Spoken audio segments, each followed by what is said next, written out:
Good afternoon. This is week 7 of the 13-week fiscal program for American Descendants of Slavery.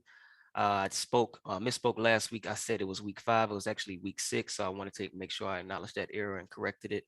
But we are currently on week 7 of the 13-week fiscal program. I am Chief Biko. Today we have Chief Alligator, Chief Quiet Water, Chief Acubalon, as well as Chief Blackcoat. Here we focus on the acronym ADOS with most emphasis on the A, which is American. First, we're going to have Chief Blackcoat read the 12 steps. All right, 13-week practical program. Step 1, learn about the estate or estates your family originated from. Who established that estate? What nation and confederacy had jurisdiction over that area prior to the European? Ask all nonprofit organizations you attend what's your position on reparations.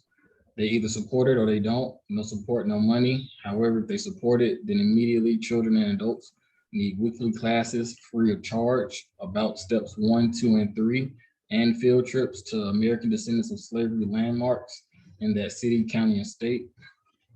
Step 6, don't support European holidays for the remainder of the 13-week time frame. Avoid spending money with any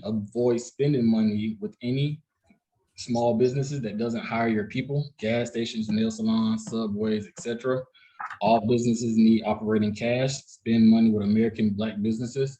All other groups rely on your energy and operating cash to survive. Set the trend of making other groups follow your lead and support our clubs, services, products, and entertainment. The United States government is bankrupt. The Federal Reserve prints money, i.e., quantitative easing, it. It also burns money in quantitative teething. The US dollar hasn't been backed by gold since Richard Nixon in 1971, the gold standard act.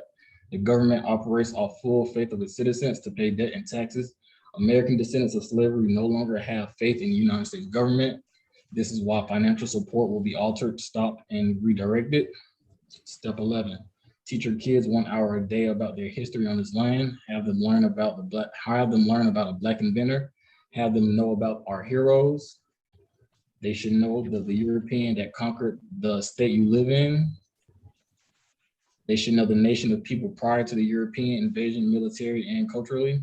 And step 12, practicing these steps will educate us on the land we're claiming, America, and attaches us to the history and laws of the government. Every estate American descendant of slavery live Every estate American descendants of slavery live in should have steps 1, 2, and 3 advertised via social media, radio, and newspaper. One physical quarter will bring us together for our common cause. Thank you, Chief Blackcoat. I'll go ahead and start with the inventor for this week. This week we have Dr. Mark Dean. He was born March 2nd, 1957 in Jefferson City, Tennessee. Dean received his undergraduate in electrical engineering from the University of Tennessee, his master's in electrical engineering from Florida Atlantic University, and his doctorate in electrical engineering from Stanford University.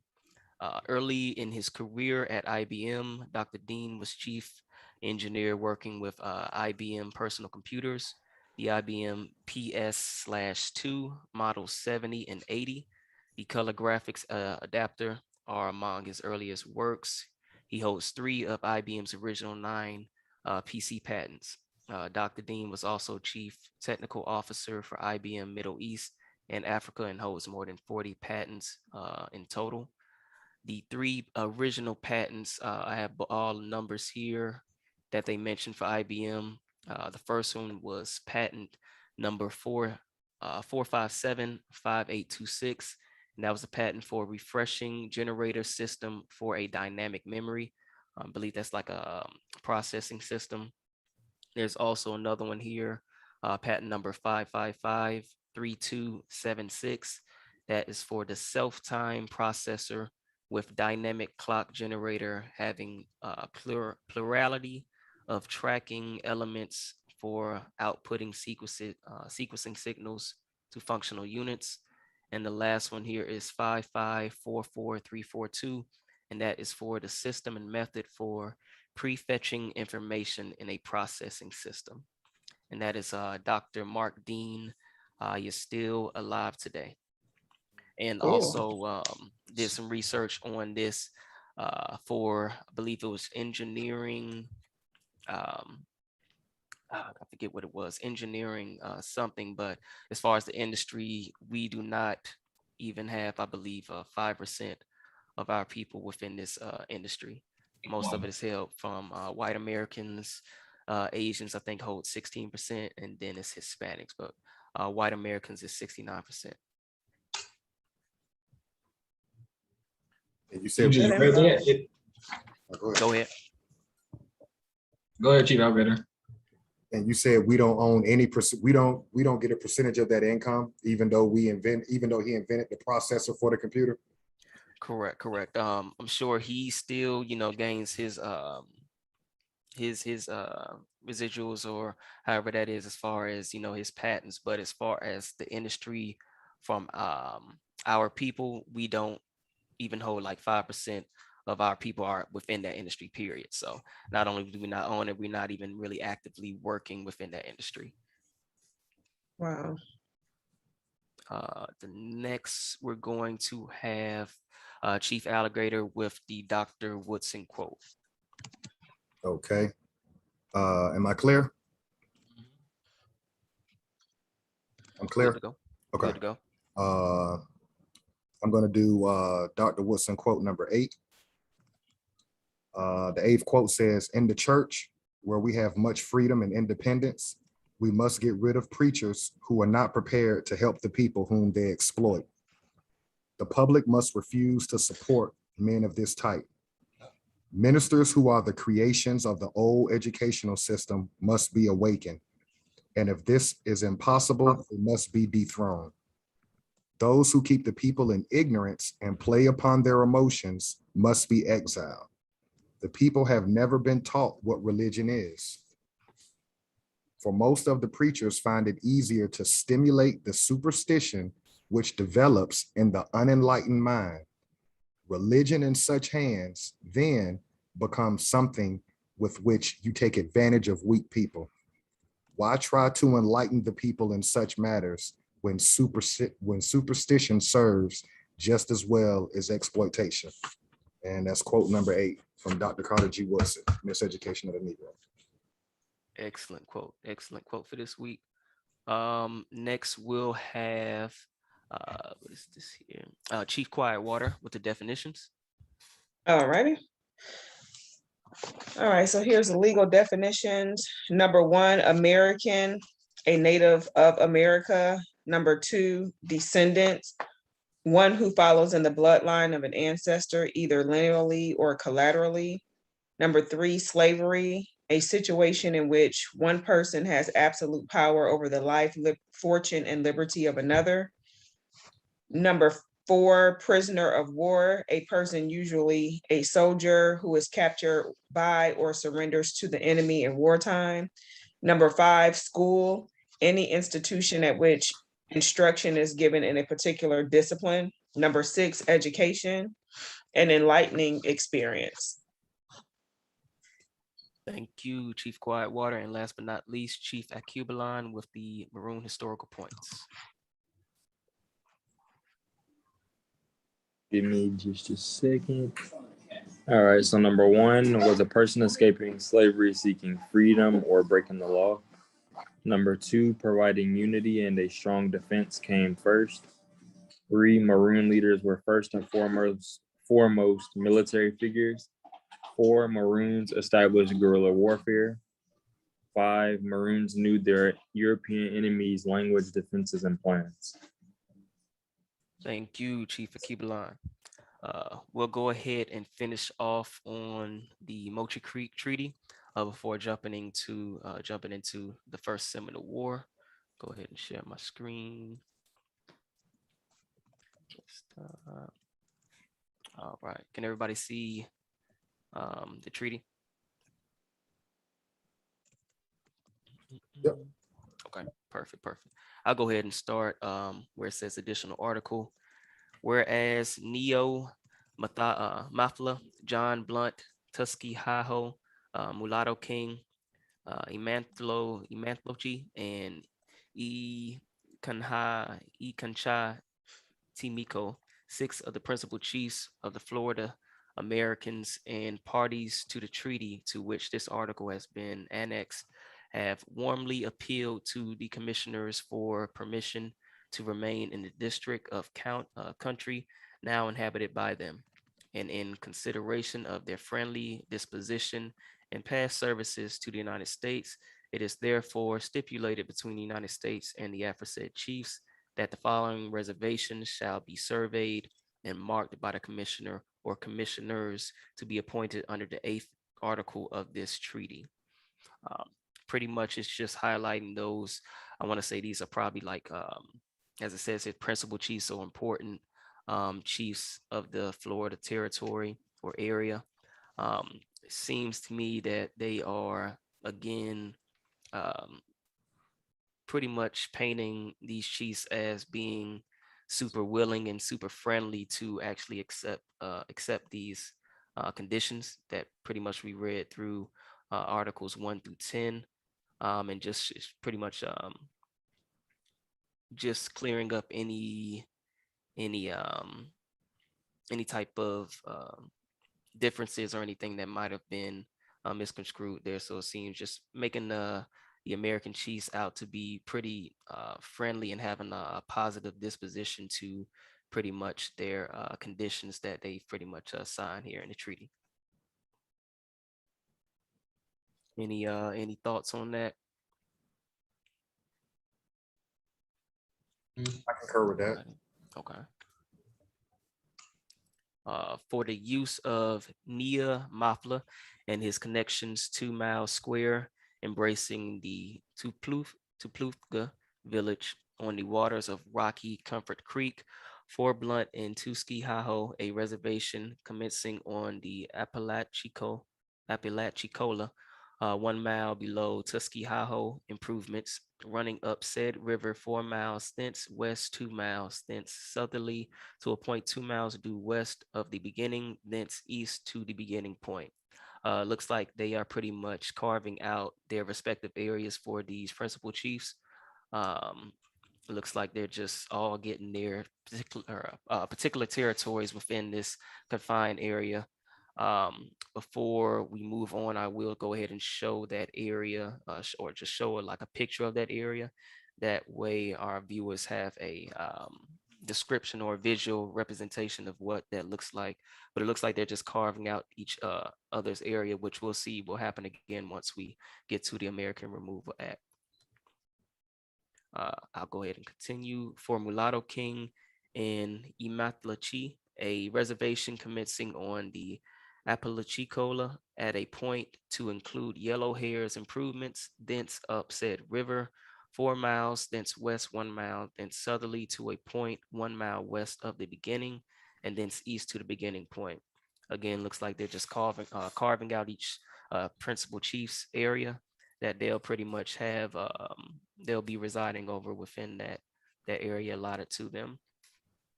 Go ahead and back out here because I believe this is where it ends. Yeah. Any questions on that part so far? Or any Yeah, ideas? pretty really straightforward. I made one mistake last week. If you could pull that image up, or not that additional article, but the prior to that last article we read last week. You said the last article? Yeah, the one we worked on last week. I just want to that last sentence. Gotcha. And Article 10. It hit me. Was it yesterday morning? Yeah, yesterday morning. This hit me, and a light came on, and I just wanted to share this. Okay. Go ahead and pull this up real quick. Share my screen. This is very important. Blow this up real quick. So this was the last thing we read. Okay. Right here in testimony. And so, okay, that last sentence where it says done at Camp done at camp on Moultrie Creek in the territory of Florida this 18th day of September, 1823.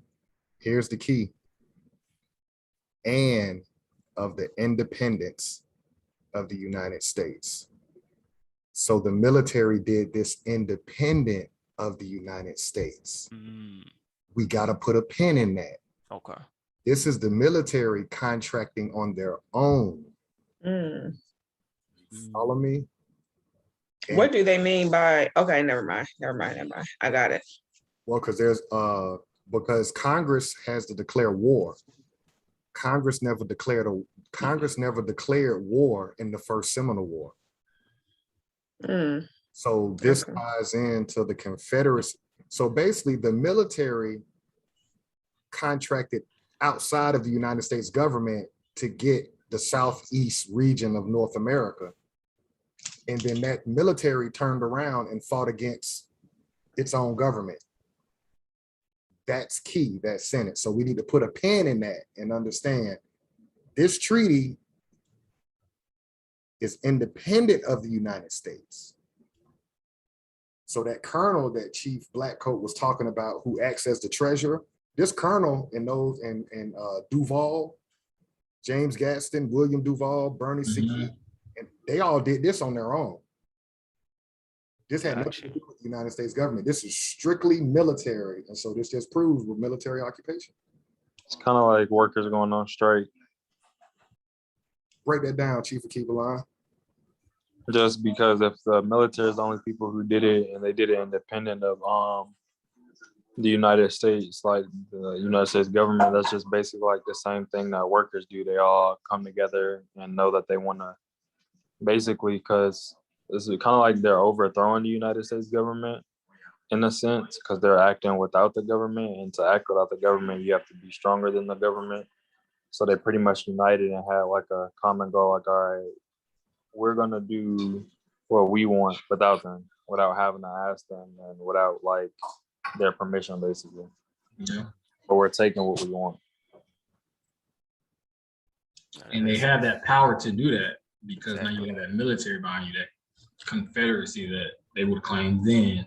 So you can bump heads with the United States government and have that show of force to stand on it. So it makes sense in independence. Yeah, they had an equal force. That too, yep. The United States government probably just picked them up. Like, yeah, y'all beat us a couple of times, so we just going, commission y'all to help us out in international wars.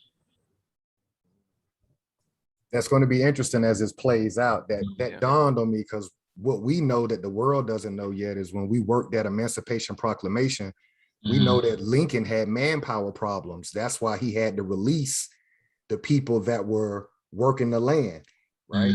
He had to give them quasi-freedom because his military, like Chief Akibalan just said, his military turned on him in the South.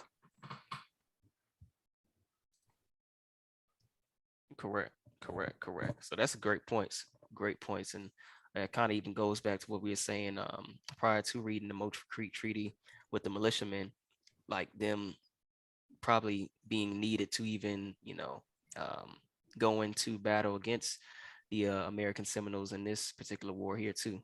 Like, so you can see like how these different areas of these groups of power coming together and be like, you know what, we can do this ourselves. We don't really have to get that approval. So that was a great point to their Chief Akibalan. Let me see here. Forgot where we left off here. So let's start here.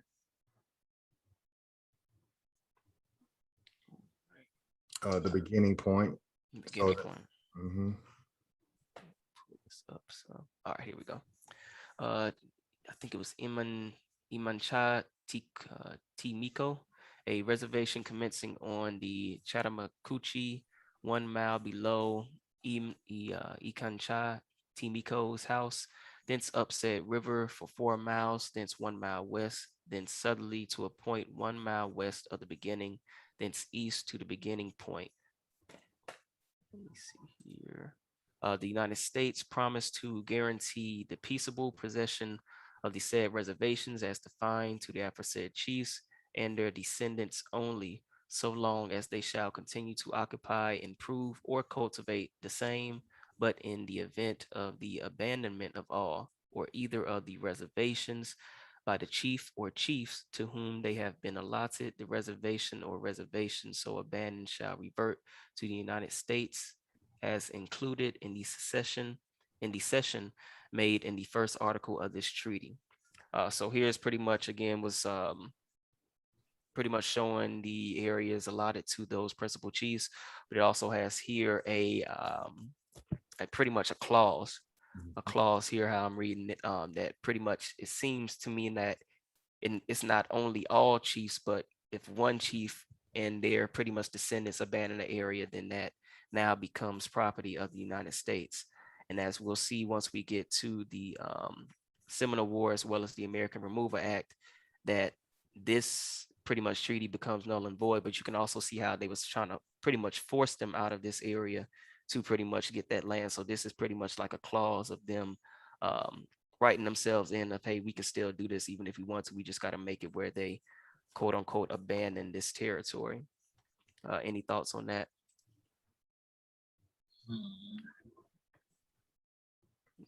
I'll build on that. That first clause is a catch, where it says to the aforesaid chiefs and their descendants only. Mhm. So they're saying you can peaceably possess this land, but only you and your family can. Correct. Again, you're stripping them of any warriors or any security, because if they're not related to you, the United States government, well, the military is basically saying only your immediate family can be in this reservation. Right. Mhm. You can't Correct. have anybody else. That's a bad deal. Correct. And like we saw, not all of our chiefs and warriors signed this particular treaty.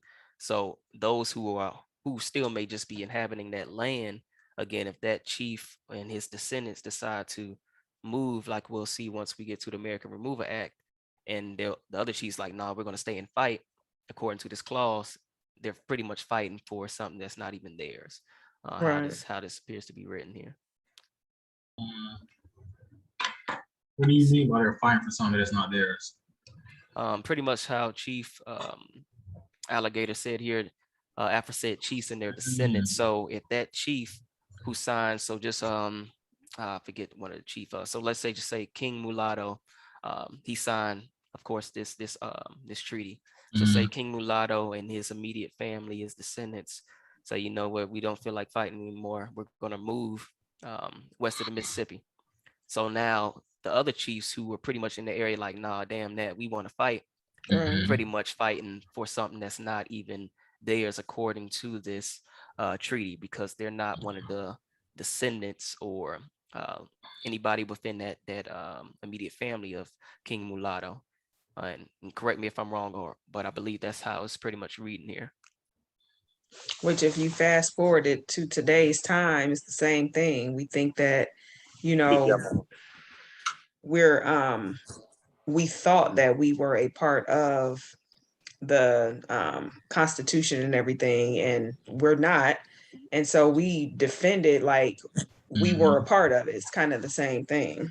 Right, right. And it's like the same Great. thing when you fight for a president, but the president's not giving you nothing specific to you, it's just to color people. Correct.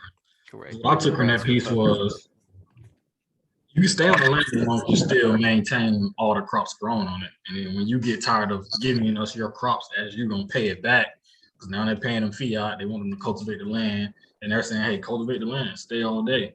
But as soon as you say, we're not cultivating no more, we're not gonna grow your crops, we're gonna, do whatever, you gotta report to the United States military at this point. Right.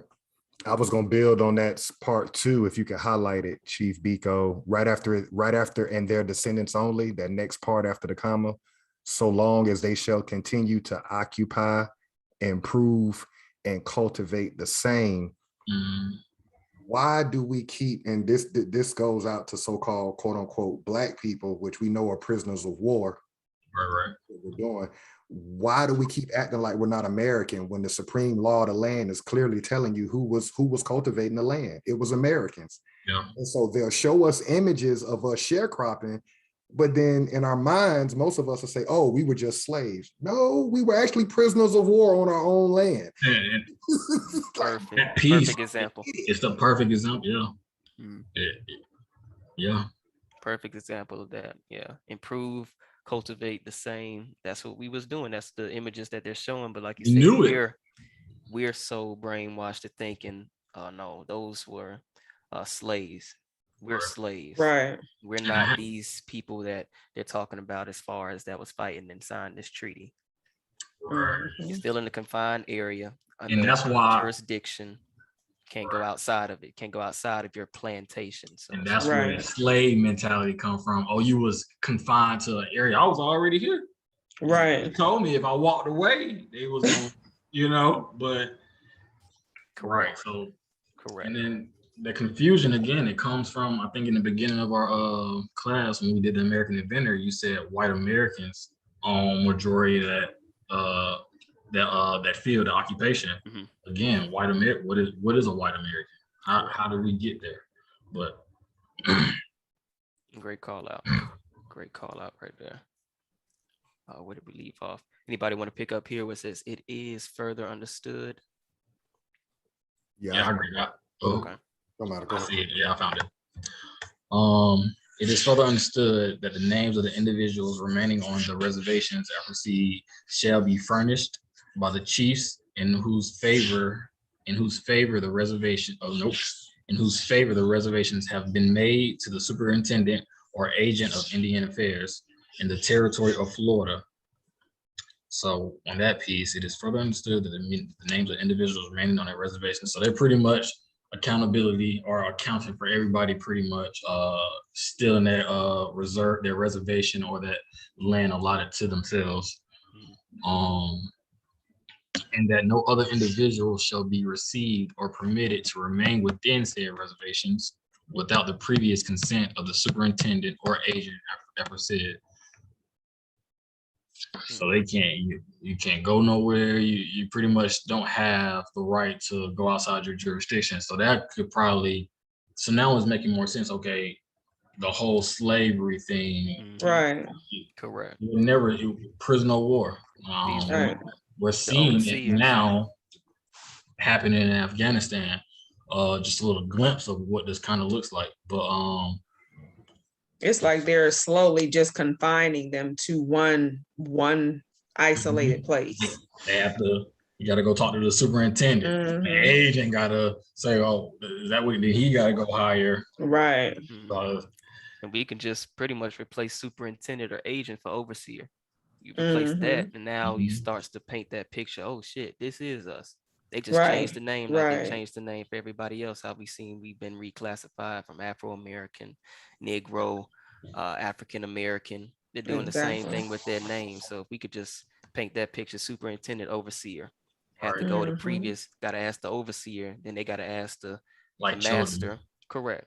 Becoming minors, minority. All of these things are pretty much in unison.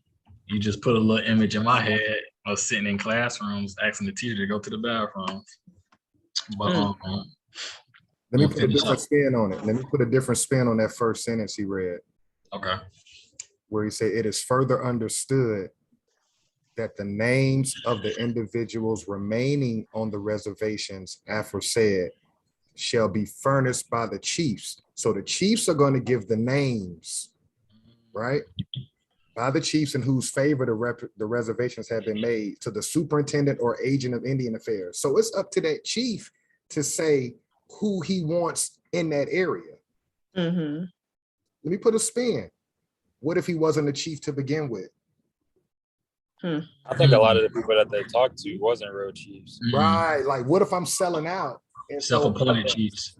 Right. I think they talked to a lot of people that were because remember they took a lot of the chiefs away, the chiefs and the warriors away. So I think they were just talking to a lot of regular people, and a regular person, once you take everything from a regular person, they become desperate, and they was like, you know what, I think this would be good for the community. Or I agree with Chief Akibalon, because you're not making this, you're not even writing this up if the real chiefs are still outside. Correct. You don't have the time and patience to sit here and write all this up and then a lot to have these new chiefs to say, hey, yeah, you don't, because that chief, if the real chief, the head chief is still alive, he not, this not happening. And then now you have a chief saying, okay, yeah, well, just the people's that, yeah. So you definitely brought up a great point, Chief Alligator. Yeah, great point. Great point Then there. you see, we're going back to the Bureau of Indian Affairs again. You see, going back to the Bureau of Indian Affairs. So we're not going to spoil it as we get into the American Removal Act, but everybody who's a part of this going west of the Mississippi, your ancestors are probably going to be in that bureau. Right. Sure. Definitely. Most certainly. Even going back to what you brought up there, Chief Alligator, of how these probably weren't even the chiefs. We can kind of read that in that last article, I believe, Article 10, where they were saying we're gifting the agent this allotted land. We're gifting a real chief, knowing these conditions would probably be like, more than certainly be like, hell no, you guys aren't getting anything. We already been defined. But these imposters, we can say, are like, well, yeah, you're going to give me X amount of miles. Since I'm a principal chief, I'll give you whatever you need right here. That's fine. It doesn't matter to me. Corn. I didn't have this prior, so you're acknowledging me as something I wasn't prior, so I'll go ahead and gift you. So that can also be kind of how it takes. And yeah, that makes a good point. Even the Indian affairs today, that's probably a lot of their descendants A lot of the Indian affairs today. Who are there today. All right, pick back up. And as the FRC chiefs are authorized to select the individuals remaining with them, so they shall each be separately held responsible for the peaceable conduct of their towns or the individuals residing on the reservations allotted to them. It is further understood between the parties that this agreement is not intended to prohibit the voluntary removal at any point at any future period of all or either of the Afro-C chiefs and their connections to the district of the county south allotted to the Florida Indians by the second article of this treaty, whenever either or all may think proper to make such an election, the United States reserving the right of ordering for any outrage or misconduct the Afro-C chiefs or either of them with their connections within the district of the county south Afro-C. So that was a long start. That the way they put these sentences together are very long. I mean, it's further understood between that. So what I initially took from it was, you're not making no decisions without, going up their structure first, just going off the top. If anybody else want to add in. Yeah, I'll add in that first sentence that you started on. Can you highlight that, Chief Biko, where it says, and as the aforesaid chiefs? Yep. I like, yeah, I'll let you. do this, yeah. No problem. All right. And as aforesaid chiefs are authorized to select the individuals, so the chiefs select the individuals remaining with them, so they shall each be separately held responsible. So everybody the chief selects to remain with him, each one of them are going to be held responsible. Here's the bomb for me: for the peaceable conduct of their towns. So when we look at history in the 1900s and the late 1800s, and they talk about this town or that town, you're clearly seeing right here, that's an American form of a city. We had towns. Right. You understand? Like, they try to make it seem like we were just riding around bareback. Right. No, we had towns. Towns, for sure. Again, which goes back to the structure that was already in place. Everything was already, the infrastructure was already in place. Everything. And that peaceable conduct in their towns.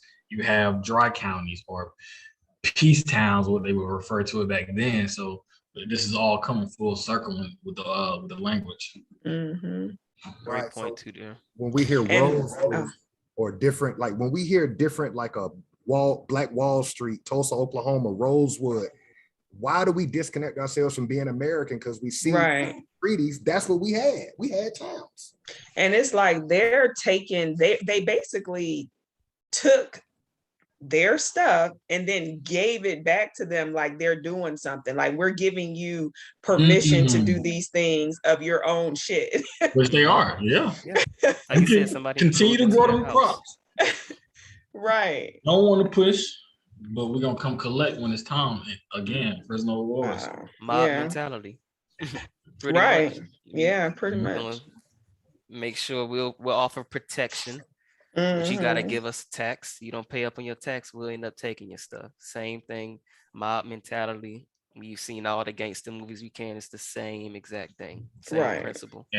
And Chief Alligator pointed out something very important again. He said each individual is going to be held accountable. That means every single, if anything went wrong, it didn't even matter. You know, you were going to be held accountable for it Mhm. regardless. So they all had to be on the code in a way to pretty much survive right at this point. And here's where it gets gangster. What Chief Blackcoat just said, that next sentence, it is further understood between the parties that this agreement is not intended to prohibit the voluntary removal at any future period of all or either of the aforesaid chiefs and their connections to the District of Country South. So basically, we giving you a little land for your own, but any one of y'all violate, we gonna put you back on the reservation where you ain't get nothing. Mm-hmm. All these At clauses. all. You did Nothing. All let these you keep your clauses. town, but if one of y'all mess up, One. It's over with. And like you said, when we was reading over, I believe it was probably Article 4, I want to say, the peaceable conduct of their towns, but they at any point can create roads through this area.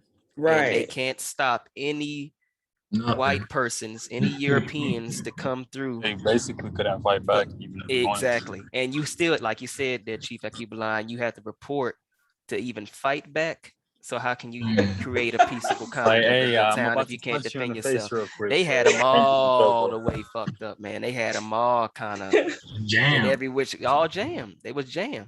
They was jammed up.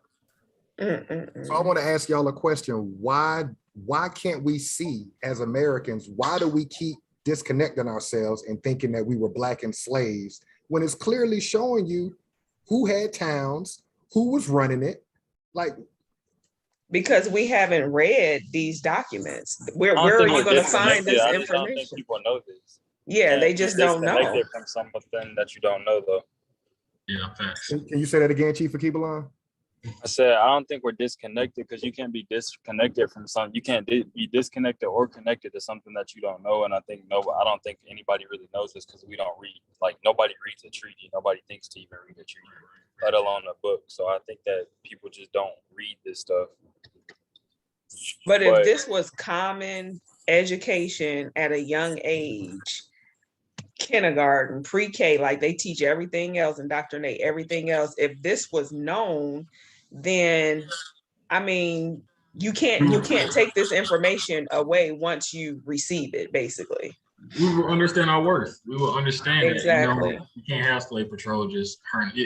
None of this will happen. Yeah, nobody's about to tell you in school, yeah, my ancestors, we really ain't have nothing, but we came and took all y'all stuff. So y'all really got the power, but now we gotta, we had to put y'all in slavery just so we can, calm y'all down. Nobody's gonna tell you that. Like he said, like Chief Kulan said, y'all really got the power, but right. It's really yours, but here's all we're gonna do is 360 deal. Right.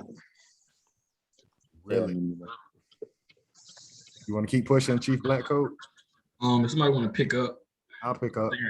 Okay. It is further stipulated. Yeah, I think it is further stipulated by the United States that, Okay, hold Scroll on. down a little bit so we can. Okay. I think he's a little earlier. The earlier. Yeah, it is further. No, you're right. It is further stipulated by the United States that of the $6,000 appropriated for implements of husbandry, stock, and in the third article of this treaty, $800 shall be distributed in the same manner among the aforesaid chiefs and their towns. And so, once again, they already want them to continue to work the land, as Americans are going to be able to do because they know the land. They're going to appropriate for them implements of husbandry. What's the definition of husbandry again, y'all? That was pretty much cultivation of the land, pretty much maintaining the land. Right. Yep. Right. So basically they're going to say, hey, we're going to give you $6,000 to continue doing what you're doing on the land. We're going to give you stock. Stock, I believe, would be livestock. Yeah, crops and all that. And in the third article of this treaty, $800 shall be distributed in the same manner among the aforesaid chiefs and their towns. So here we go. They're giving notes. The United States government is giving this nation, the Seminole Nation, they're giving them IOU notes. You continue to work the land and we'll promise to pay you. We'll give you IOU notes. So we can see how the wealth was being robbed, because the wealth is everything that comes out of the land. Right.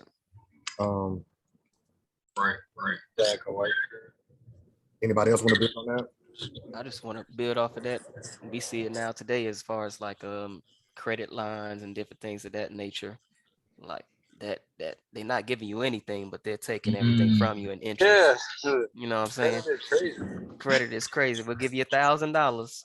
Here, you pay on it each month, but we're gonna tack Not on whatever yours. is interest. It ain't yours. You just paying us everything. You're paying us, so we can see how that was established here through these debt notes, these IOUs. They weren't getting anything back.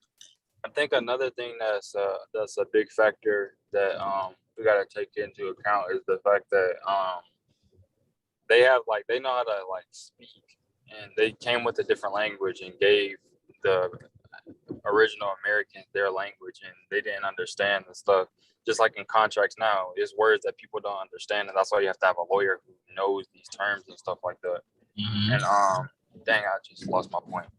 But you're right. Speaking you was on legalese, they have something. their own language. They speak in legalese. So what you may think it's some common stuff as yeah, you'll give me this, but in legalese term, it's a whole nother thing. Right.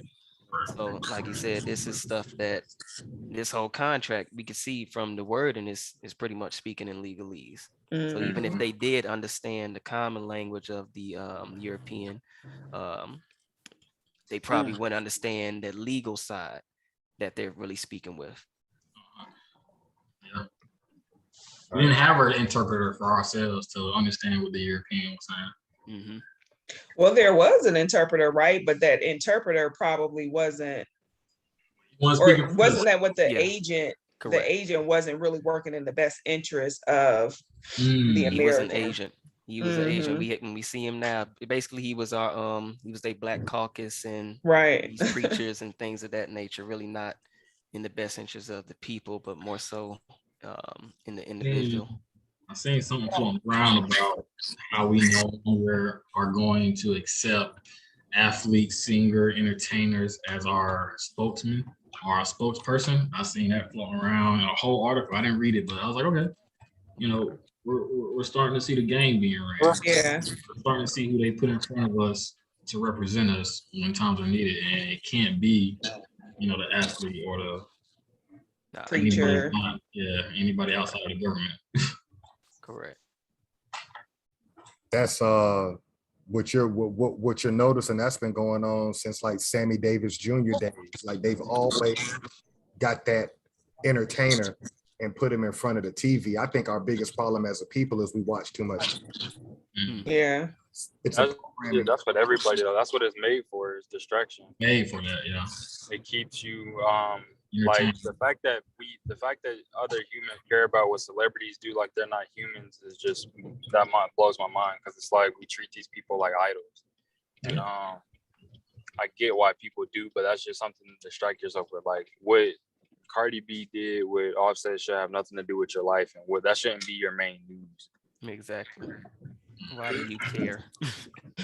But it's all the same thing that like when they came to, this isn't a contract, of course they wouldn't tell you this, but when the Europeans came to, they brought wine and breads, and those are two things that wasn't really like heavy. I've read that it wasn't two things that were heavy in the native culture, and when they brought it, they would get them drunk and have them sign these treaties and stuff too. Not heavy, not at all. Yeah. I just didn't want to say not at all, and I didn't know for a fact, so I just said. I actually have a book on that shit. Excuse my language. there's this I forgot what the name of the tribe is, but there's a tribe. It's one of the last like one of the few last untapped tribes in the world. I think it's called Jarawa, and they were talking to these people were recording their conversation with them, and they were saying this too, like these European people keep coming over here trying to give us weed. I mean not weed, but wine, liquor, and bread, and we're not trying to accept that, but they keep trying to that's like the same whenever they go into a new place, they come and get you intoxicated, so you don't really, so your defenses are low, basically. Yeah. It's a book What's the called name of that? A History of the World in Glasses. So it's pretty much a history of world in glasses. So it's pretty, it goes over all the beginning stages of whatever civilization drinks on today. Okay. All right, I'm gonna pick back up at $800 shall be distributed. See where I'm at? Up and to the left. Right here. Right there. Gotcha. All right, $800 shall be distributed in the same manner among the aforesaid chiefs and their towns. And it is understood that of the annual sum of $5,000 to be distributed by the President of the United States, they will receive their portion.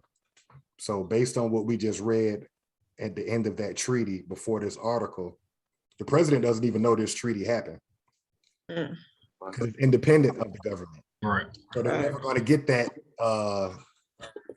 They're never going to get that $5,000. They're never going to get it. The president's never going to get it because the president doesn't know that they're signing this treaty. The military is doing this independent of the United States government. So they're lying. Wait, IOU notes. white lies. Let me see where we at. Okay. It is further stipulated that of the $4,500 and $2,000 provided by the fifth article of this treaty for the payment for improvements and transportation, $500 shall be awarded to Neo Mafla as a compensation for the improvements intended by him, as well as to meet the expenses he will unavoidably be exposed to by his own removal and that of his connections. So basically, they're going to shoot him $500 because he wants to relocate, right?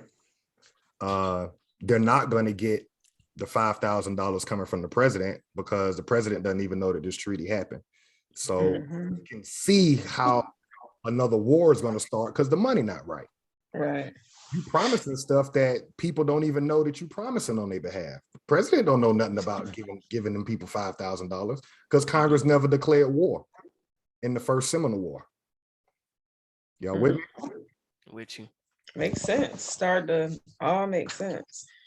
And then it says in the testimony whereof the commission, William P. Duval, James Gadsden, and Bernard Seagy, and the undersigned chiefs and warriors hereunto subscribe their names and affix their seals, done at camp on Moultrie Creek in the territory of Florida this 18th day of September, 1823, and of the independence of the United States, the 48th. Now, this makes me think about Malcolm X, okay? Okay. Everybody signed this document with what? And X X. marks the spot. So again, we have to stop putting ourselves in the Negro box and understand we're American. They were signing with the X back then. This is before the Civil War. This is before Malcolm X and the Nation of Islam and whatever religion. We have to understand we are the American. All of this goes back to these treaties. They were signing with an X. You see? The only person that signed with an X from the European side was Duval. All those chiefs and warriors, they put an X mark. So we can now, I'm finna say something. We can kind of see how a religion or an ideology was birthed in the 1960s, right? With the whole Malcolm X thing. Somebody could have read these documents back then and realized what their ancestors was doing. Mhm. And it just got made popular in the 1960s, but they were making X for their mark back in 1823. Yeah. Y'all with me? It's a dirty game. It's almost like certain people amongst our group have been hustling us, dancing around the supreme law of the land document. Mhm. Like putting out a little bit of information here and Correct. there, but not in totality of the meaning of it, the history of it, or the significance as it relates to us, basically. Like you Right. said, Chief Quietwater, a bunch of half truths. It's Mhm. like people afraid to divulge the whole truth because they feel it might make them look bad. At this Right. point, what more or how worse can you look? We're in Right. a stage of, at this stage, it's like shit, every truth, that's what we just searching for, is the truth. Right. So if it At this doesn't point. fit your agenda, whatever that may be, then so be it. But you got to give the whole truth because it paints a bigger picture. Right. These half Exactly. truths leads people into Confusion, confusion, All over the place. ignorance. and we get nowhere from it. Right. Get nowhere. Now, can y'all challenge me on this last sentence? I just want to make sure I'm comprehending it right. Where it says, and of the independence of the United States. Does that sound to y'all like the military is saying, we're doing this outside of the United States government? Independent of the And United of the States. Okay. independence. Y'all I'm gonna correct look me. it up. Yeah. And of the independence of the United States. Because if I'm independent of you, that means that I'm doing my own thing. And of the independence of the United States. Yeah. And so I just want all of y'all to look at that and tell me, am I wrong for looking at that way? And Like, of whoa, the independence of the United Or States. would it say and of, well, yeah. Because the United States government is already formed by this point. So, and of the independence of the United States. And of I think that's what it means. Chief Akibalon, what you think? Yeah, that makes sense for it to mean up. That the military is saying we're independent of the United States. Yeah. and of the independence. Yes, it's like they're being specific, Chief Black Coat, like they're saying, and of the independence. Like if I'm dependent, then that means I need you. If I'm independent, I don't need you.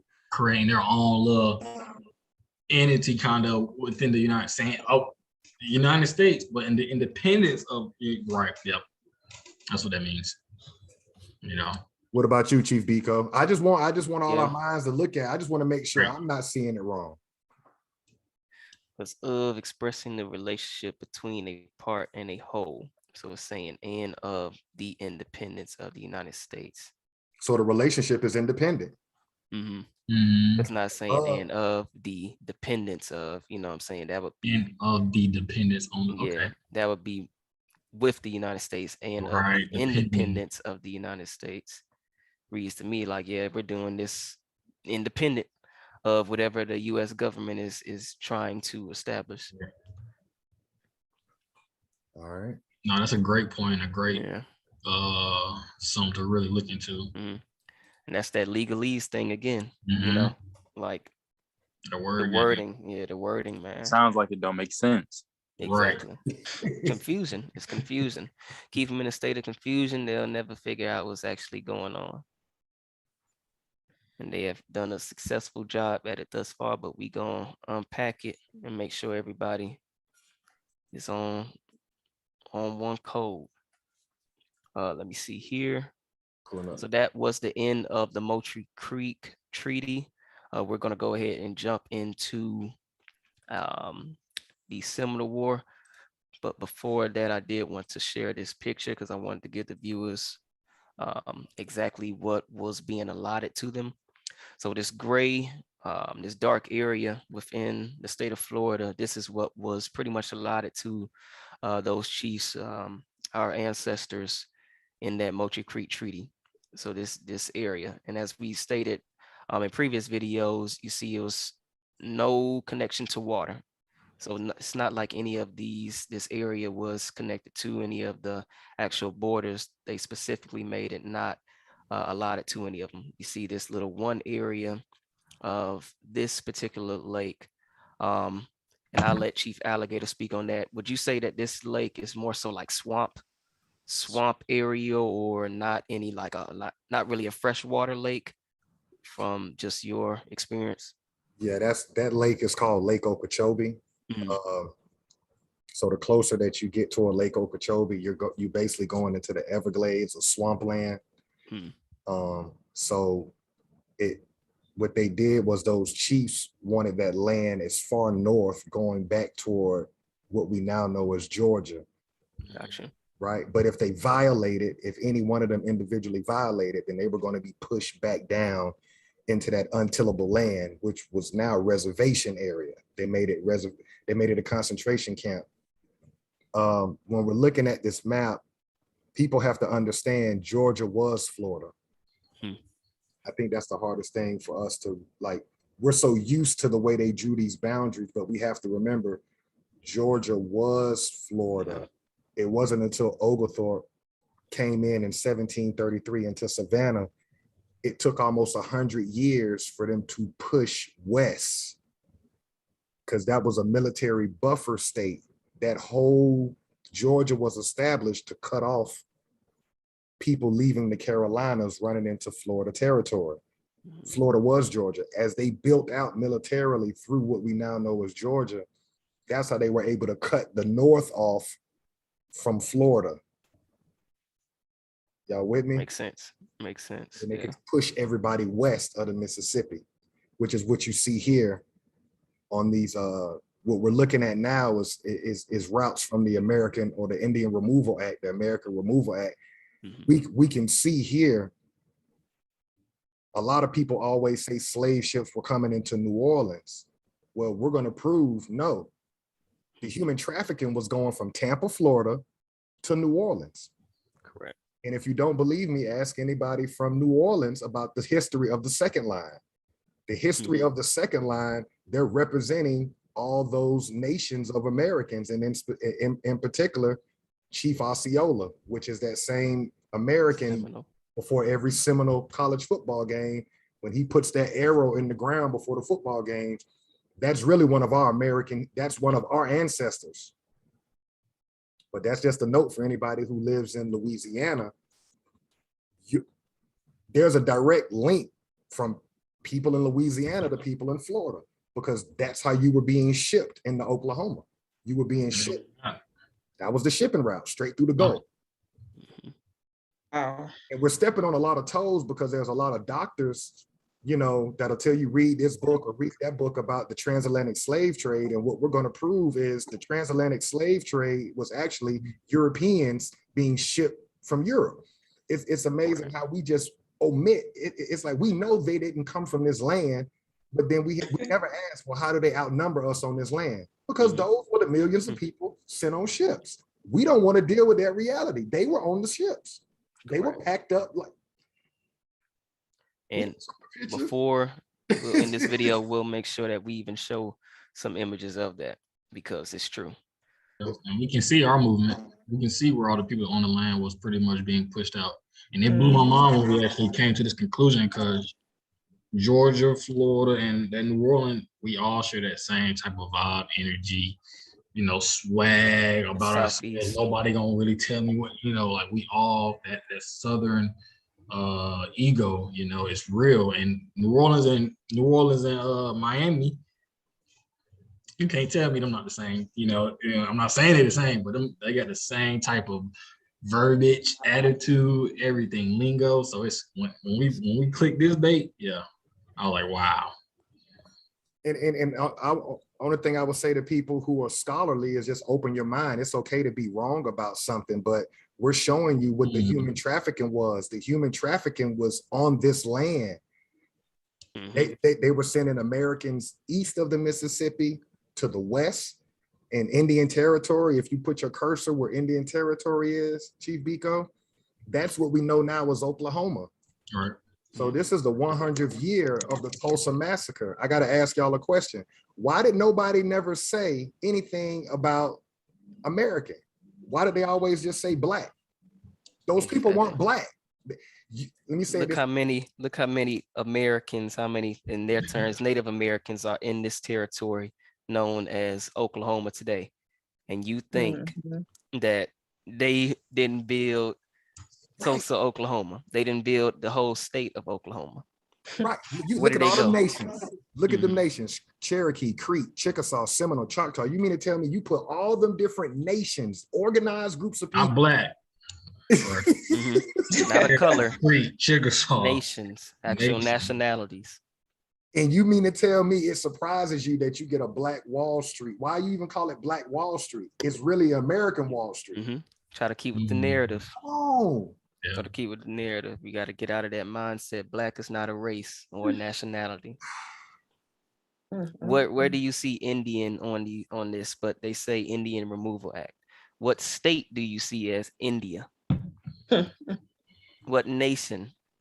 So Technically, no Indians was Americans, ever removed from nowhere. correct. Americans were removed and replaced with who? Europeans. That's Europeans on what slave ships. on slave ships. Yeah, let's keep it real. Let's keep it a buck. As they were moving people west, they They were were bringing moving in in something. boatloads of them. Exactly. Oh, how they outnumber us today. Now that everybody's talking about the census. Mm-hmm. You ask yourself, people, how do they outnumber us on foreign land? How did they get here? Right. I'm just asking the question to all the scholars. Well, Mm-hmm. Huh? flu. We But see again, I like how you replicas. said the scholars got to open their minds because they will, push back. Years of studying and years of indoctrination. With me, having these conversations, sometimes it's like you don't, open the mind, man. Everything you read don't have to be absolutely the truth. Sometimes you Right. got to deep dive, a little deep D, and so. Yeah. We should know that off the rip. They've never given us the whole truth. So Right. that's like the whole point of like why do we continue to fall for the same the same trickster, the same magician. We fall them for the same tricks. It's like how can you we should have learned from the assassination of Dr. King, but we still believing in the government. We should have learned from the assassination of or Malcolm X, but we're still believing Come in the on. government. Tuskegee experiment, but we're still believing that the government has our best interests. We see And from this picture here, they want us out. Why do we continue to? No, we call on these same people who are here to kill us and replace us. They're a virus. They're a parasite. They've infected the host, being the Mm. Americans, and now Mhm. they're taking all of the nutrients, taking all of the energy, and they're going to kill the host and move on to the next one. Yeah. So as we see, yeah, we get nothing in return for whoever we elect as quote unquote elect as president. Right. We see that they're going to loosen up the restrictions on immigrants. Mhm. They need a new Mm. host. They need a new host as a Mm. parasite. Like this is all like these things should be able to be connected for our people with Facts. ease at this point. Facts. Facts. And you're looking again. Oh, y'all want to go ahead and finish this up? You think we can finish the first Seminole War up so we can jump into the Removal Act next week? Because Yeah. on this image is showing, I just want people to look real quick. They've already got the military fort set up to where they were shipping us. So this idea that we're coming from other lands, we're looking at. And that ideal is insane. Come on, we're looking at what happened. We're looking at it, and then we're going to read the American Removal Act, aka the Indian Removal Act. This was human trafficking in North America. This wasn't. Why would the European have to create a treaty with people that came from Africa? They can't. Why would they even?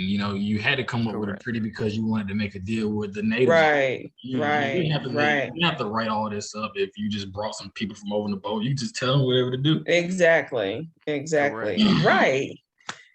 Right. Correct. You just brought Yeah, them that over don't here. even Why make you trying sense. exactly? Right. Exactly. They were automatic. If that was the case, Why are like you said, fighting the Seminole Wars? Why are right. They ain't from here. They Like over. y'all don't have no leverage on this land. Why do we have to? You're right. That's Mhm. true. So we got two separate operations going on. Mhm.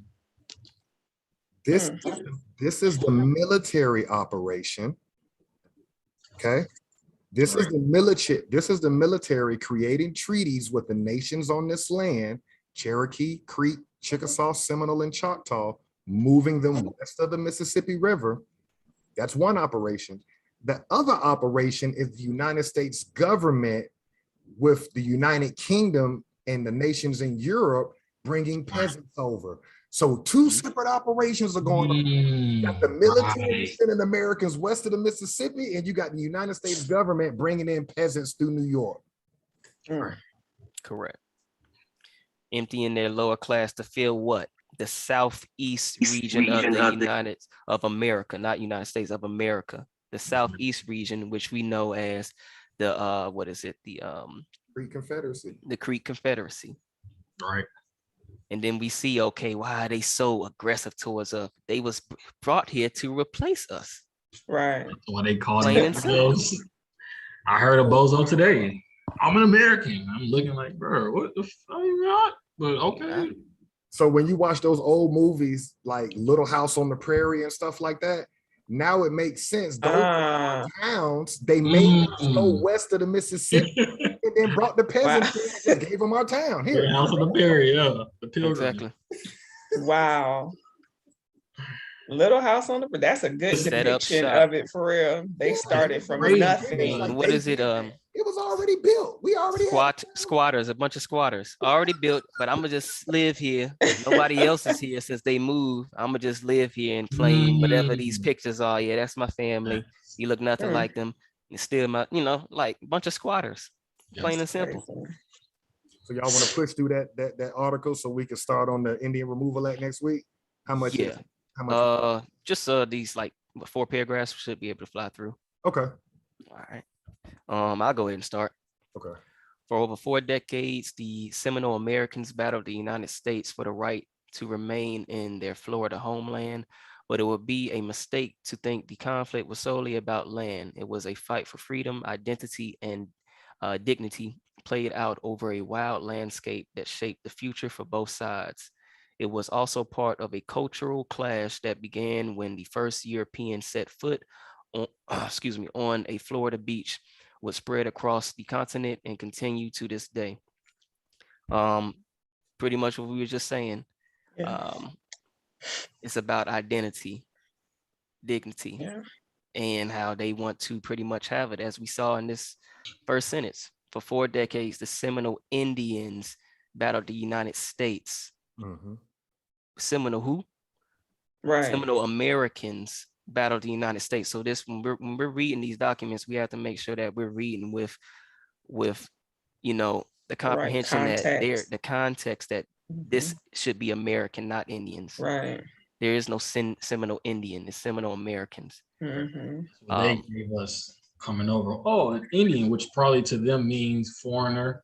Right. Correct. The native on the land, the Indian. Hell, they're closer to India than the Americans. They're European. They're closer to India than the Americans. They're the real Indian. I mean, they're the real Indians. Correct. First European to set foot. So when we're reading these things, you have to read through the code. First European. So how can the United States be a European? Right. How can that be one and the same? But these are things we have to look at. Anybody else, I guess, want to jump on I can start.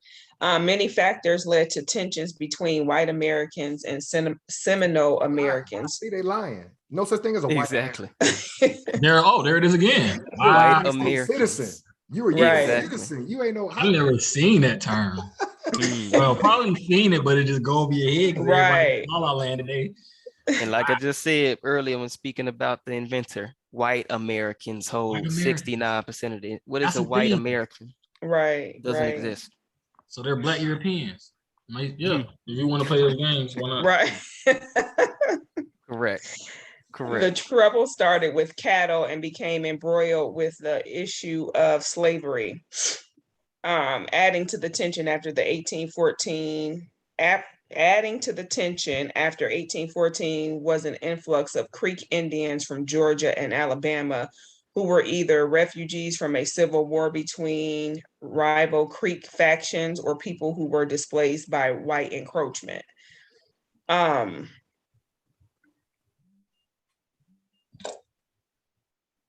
What are they saying here? How much time is YouTube gonna let us have? Yeah, we're just doing the summary right now. We're just Okay. reading over this, just doing the summary. Okay. Yeah, this So is- they're basically saying that the tension continued with the Creek Americans from Georgia and Alabama. So they're basically saying that once they came, they're making it seem like they were refugees from some kind of civil war or something, right? All right. Which Well, is not true. Well, that's what Seminole is. You got remember, like where Chief Biko was from, those nations were collapsing during the Got you. Yankee Wars. Mhm. So you got different nations of people running Okay. south. And so Okay. we got different traditions, and so we're bumping heads. Right. Within the natives Correct. are basically bumping heads at this point. Because they're losing territory. Yeah. 'cause Right. they're pushing Correct. each You other look at out. us today, though. From white Right. encroachment. Mm-hmm. Yeah. From the white, yeah. Makes sense. So these Indians held a deep-seated animosity towards white Americans that only added to the ill will that existed between the Seminoles and their northern neighbors. So, like you said, it was kind of infighting that was going on, because they all were coming from different places. So that makes sense. Mm-hmm. I'll do this. Another factor was the strong desire by the United States to control the peninsula for economic and security reasons.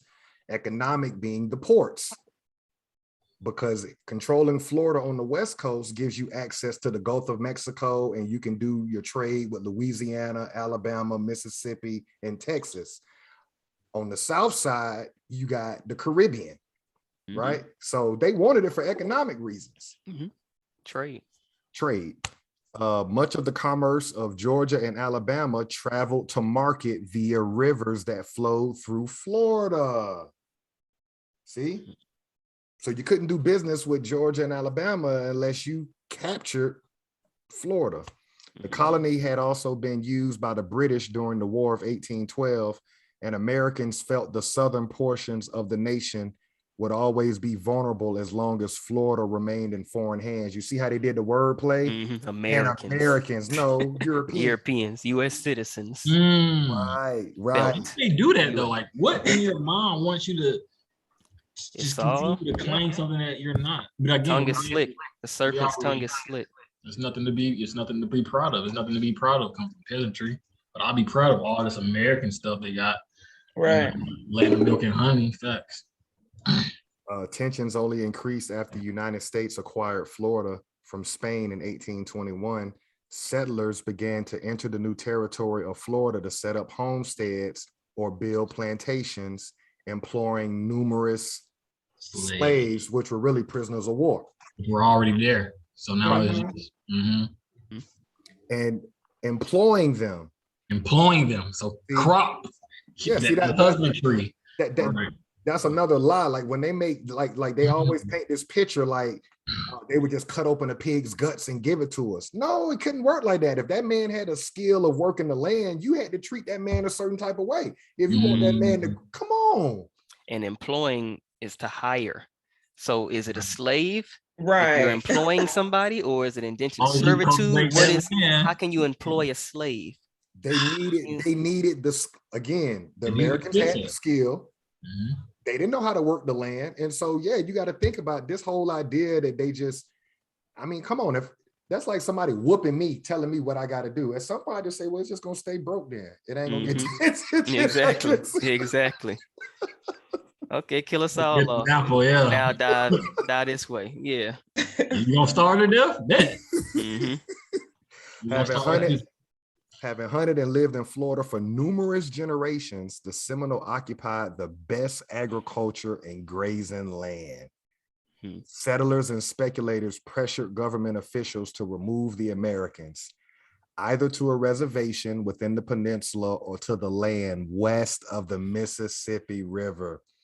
The Seminole, a proud people who love their culture and their homeland, would not be forced from their homes without a fight. And so that sums up the first Seminole War, and that just backs up what we said last week. We now know the human trafficking on this land was what? Sending people west of the Mississippi River. This got nothing to do with Africa. Let's stop the lie.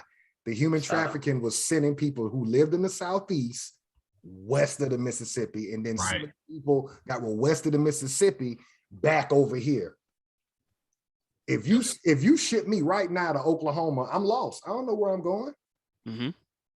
Correct. So Mhm. yeah, you can have me on your concentration camp working for you. Same thing if you took somebody from Oklahoma and sent them over here. So let's stop this, that we were part of, the only people that was a part of the transatlantic human trafficking. I'm not gonna say the only, the majority of the people, Europeans. Europeans, because you're not from America. You was on the ship. We see it in their talk. What is it? Coming to, what is the island? When they're passing the Statue of Liberty, all the Ellis Italians and stuff, Island. Ellis Island and shit. That's their heritage. So ain't no way in hell they can be American. Right. And it says it And right there. and it's before that too, exactly. But you see, they'll try to, switch up the words, make them Americans, write them into it. The brainwashing, not stopping your bill, Chief Biko, the brainwashing is what frustrates me, because once your third eye is open, it's like, why do we want to hold on to the word Black, Afro-American, minority? When you look at American history, it's clear we are the American.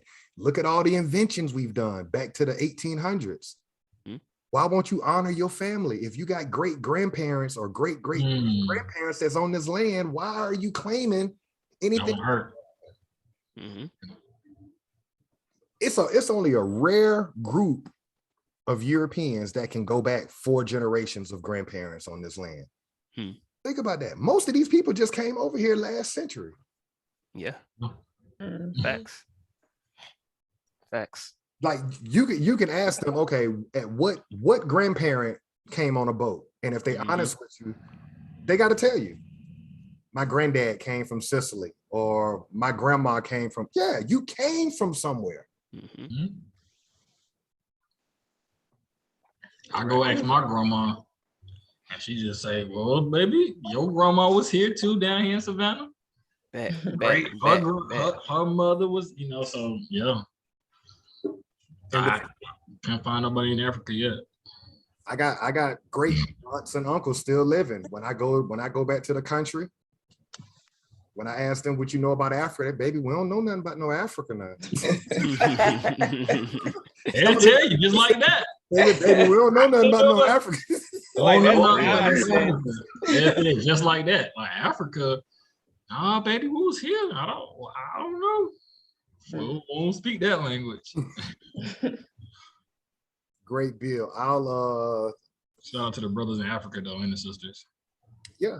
Yes, sir. But if you ask them what stories did they hear, well, here's what we know. If it was really human trafficking on that level, there's got to be a treaty with one of them nations from West Africa. Come on, y'all. There has to And if be. you ask someone, because I do have friends that are native to African countries, and Mhm. they're not taught about this huge transatlantic slave transport at all. They have no clue. And they learn it when they get here, but that's not their history. But you would think if it really happened, it would Exactly. be part of their history, Correct. That's an excellent Just point, as Chief it's Quietwater. ours, right? Because they like, what are they talking about? This right? shit right. ain't never happened. Yeah. You Like, don't have. what? Y'all believe this? I still haven't seen any nation or country or however they go about it in Africa advocating for us, the Americans, to come back to where we were originally from. Right. No one's out there like, hey. Right.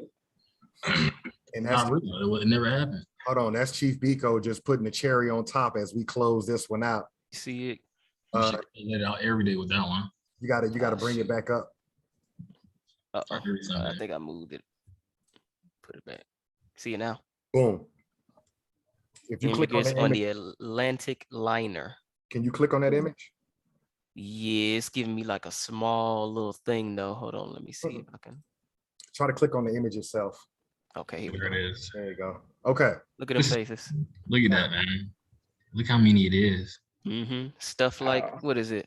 Like slaves. They These just are not more- laying flat. We easily looking at more than 500 people with just Oh, what we yeah. can see. For sure. Now, And let's think about it, people. Oh, go ahead, Chief Alligator. no, I don't want to stop your bill. I was just going to say, understand they were looking forward Mhm. to leaving Europe because the way their social structure was set up, if you're born in the peasantry, you don't get a chance to move out of that class. That's the American dream. American dream right there. That's the American dream. You can come over here And be what you want. your military has already cleared out a lot of the land and already got the natives building and cultivating for you.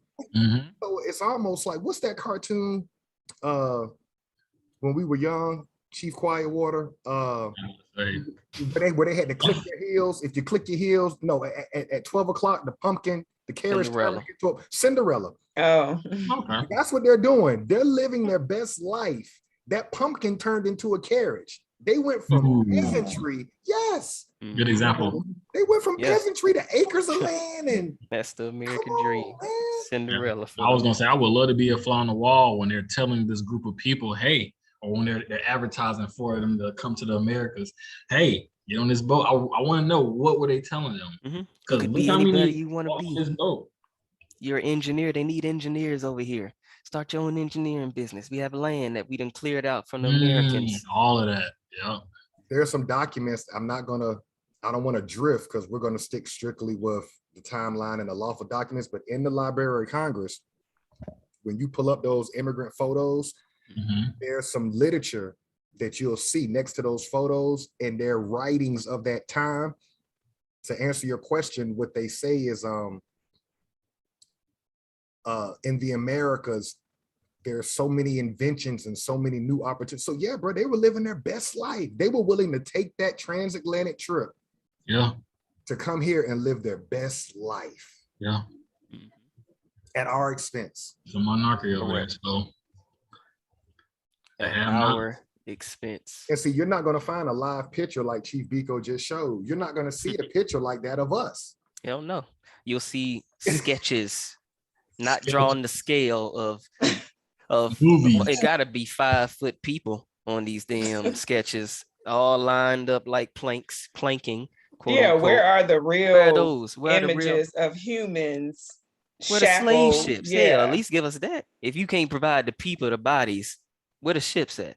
Because ain't no way in hell you gonna rowboat your way up over here. You see that that picture we just saw had steam Cruise engines. ship. You're right. And if you're bringing over 500, as Chief Blackcoat said, at least